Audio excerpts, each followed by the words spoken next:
विश्वासघातक किए आईना देखिबो किए ए दुई जण नेता आपण भल भाव देखंतु जड़े होउचंती पूर्वतन मुख्यमंत्री एवं बिजू पट्टनायक स्थान पुओ नवीन पट्टनायक एवं आउ जड़े होउचंती बिजूंकर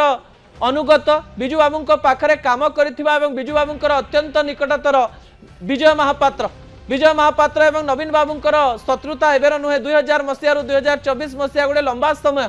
जितेबाला 2000 मसीह विश्वासघात कही विजय महापात्र को दलरू बाहर कर दिया जाइथिला टिकेट काटी दिया जाइथिला एवं अतनु सब्यसाची को जगार टिकेट दि जाइथिला से दिन ठारो 2024 निर्वाचन पर्यंत आमे घटना दुर्घटना देखिथिलु जे विजय बाबू विधानसभा जाई पारि नांती एवं नवीन बाबू केबे तांको मुह को चाहि नांती गोटे पटे नवीन बाबू विश्वासघातक बोली विजय महापात्र को कहउचंती एवं विजय महापात्र कहउचन जे नवीन बाबू निज आईना रे निज मुह देखंतु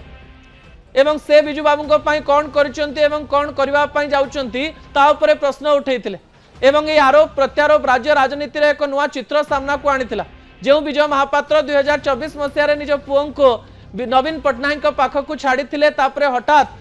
नवीन पट्टनायक पुओं को निलंबित कले बहिष्कृत एवं पर्यंत करना किंतु निलंबित अच्छा अरविंद महापात्र एवं तापरे बिजू लिगासी नेता माने उपस्थित होउचंती एवं नवीन बाबू ऊपर विषोद्गार करुचंती